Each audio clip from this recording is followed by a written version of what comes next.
What's up guys, Brian Kelly here from Zombie Guitar. Here in today's video I want to talk about what I call the on-off method to soloing, to chord tone targeting. This is a beginner-friendly method of chord tone targeting. Chord tone targeting is not a beginner-friendly concept at all. It is not easy at all. But there is beginner-friendly versions of chord tone targeting. Alright, so who's this video for? You are a person that already knows how to solo across the fretboard in any key pretty well. You know, obviously you can always get better, you can always practice more, you can never stop improving, but you can do it pretty well. You can pop on a backing track in the key of C minor, and you can solo up and down the fretboard in the key of C minor. You can pop on a backing track in the key of E major. You can solo up and down the fretboard in the key of E major. You know how to connect your scale patterns together. You know your pentatonic scale. You know your 7-note diatonic scale. You can weave in and out of scale patterns. You're pretty good at that stuff. That's where you're at. And then there's where you want to be. Where you want to be is so far away, it seems. Like, it took you many years to get where you're at now. It was like climbing Mount Everest, all right? And you're at the top of Mount Everest. But once you got to the top of Mount Everest, you looked up and you saw that there's like 3 more Mount Everests to go. So you're like 1/4 of the way there. You're like, oh my God, this chord tone targeting stuff that I'm now aware of. I have to keep up with the chord changes. There's a different roadmap that I have to follow for every single chord. Previously, I was just noodling around in scale patterns that were staying static. The chords were changing, but those scale patterns, they were staying static. It was pretty hard to remember all those scale patterns. It took me years, but they weren't changing on me, so it wasn't that bad. But this chord tone targeting stuff, oh my God. Not only do I have to keep up with those static scale patterns, but I also have to keep up with these chord changes and their ever-changing roadmap. If there's 4 chords in my chord progression, there's 4 different chord tone roadmaps that I have to keep up with. How is my brain ever going to do that? It's impossible. That's where you want to be. You're smack dab in the middle. That's who this video is for. All right, so now that we know who this is for, how does this method work? So the on-off method, I kind of just discovered this myself. I'm sure other people have discovered it for themselves too. I don't really hear a lot of people talking about this method, so I don't really know exactly what it's called. Maybe it has other names. Maybe you've heard of it before. I don't know. I just call it the on-off method because the way that it works is you basically classify all of the chords that you're soloing over into one of 3 categories: center chords, clockwise chords, counterclockwise chords. That's it. You don't have to worry about the actual chord names that you're soloing over. You don't have to worry about knowing all the notes of your fretboard or anything like that. All you need to know is the key that you're playing in, and then the individual chords that you're soloing over. Are they center chords? Are they clockwise chords? Are they counterclockwise chords? That's all you need to know. Because if you're soloing over a center chord, you're going to remain in the pentatonic scale for that key. If you're soloing over a clockwise chord, you're going to jump out of the pentatonic scale by exactly 1 note, 1/2 step in the direction of the nut of your guitar. If you're soloing over a counterclockwise chord, you're going to jump out of the pentatonic scale by exactly 1 note, 1/2 step in this direction, towards the bridge of the guitar. That's all you're going to be doing. All right, so you're not aiming for all of the chord tones of all of the chords, which would be something that Caged would be showing you how to do. So this is much easier than Caged.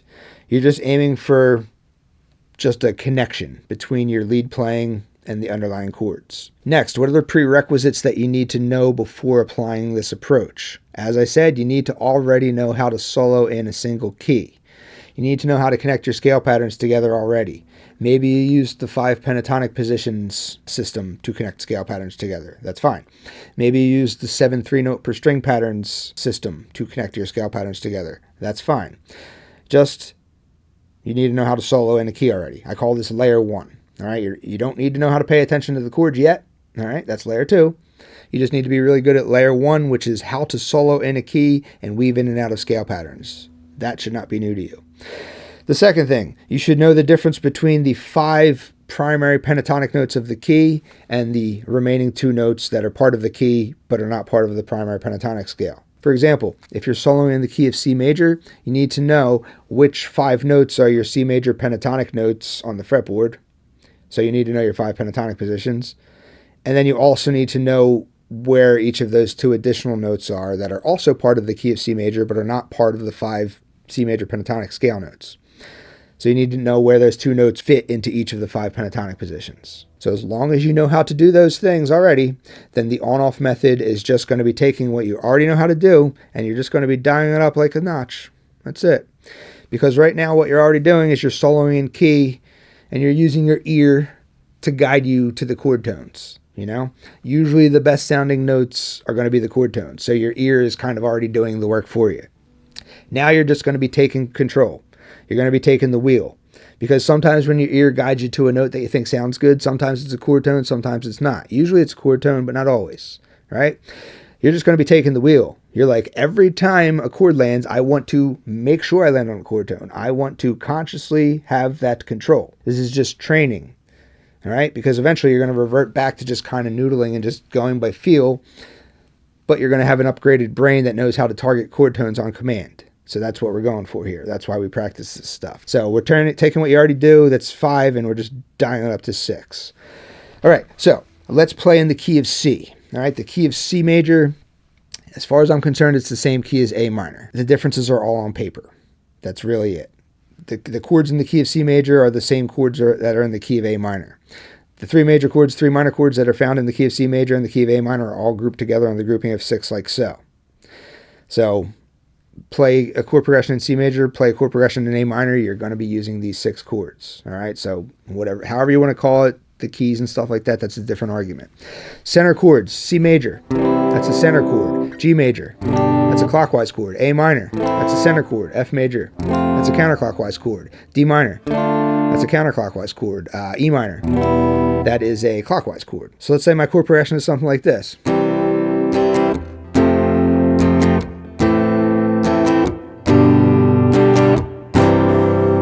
Four chords. So the first chord is a center chord because it falls right into the center of the grouping of 6 on the circle of fifths. So for a center chord, I'm just going to stick within the pentatonic. All right, why am I doing that? Because the chord tones of the center chord are always going to be part of the pentatonic scale. This is always going to be true for every single key.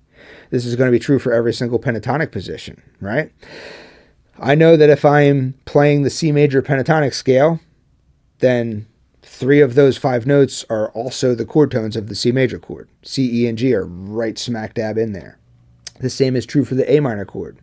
If I'm playing the pentatonic scale over the A minor chord, then 3 of those 5 notes are going to be the A minor chord tones. All right, so anytime I'm on a center chord,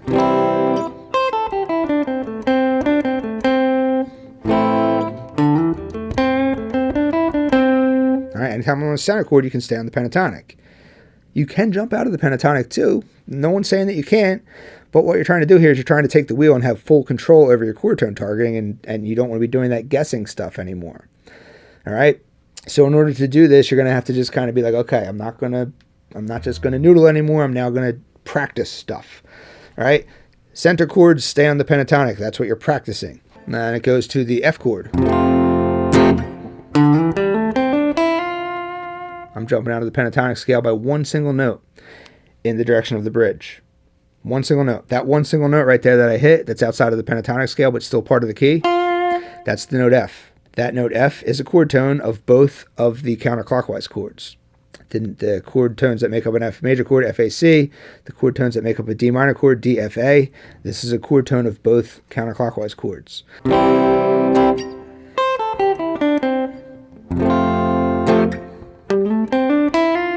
Center chord, clockwise chord. So that note right there, I jumped out of the pentatonic scale by 1/2 step in that direction. That's the note B. The note B is a chord tone of both of the clockwise chords. So the G major chord, GBD. The E minor chord, EGB. So that B is a chord tone of both of the clockwise chords. I could take this and I can play in any pentatonic position that I want. I was just showing you there in pentatonic position number 1, but the exact same theory applies to all of the pentatonic positions. Let's say I want to jump up to pentatonic position number 4 up here. For the key of C major, A minor, here's your pentatonic 4 between frets 12 and 15. All right, so over the C major chord, stay in the pentatonic because it's the center chord. Over the F major chord, jump out of the pentatonic by 1/2 step towards the direction of the bridge. Over the A minor chord, stay in the pentatonic because it's the center chord. Over the G major chord, jump out of the pentatonic in the direction towards the nut.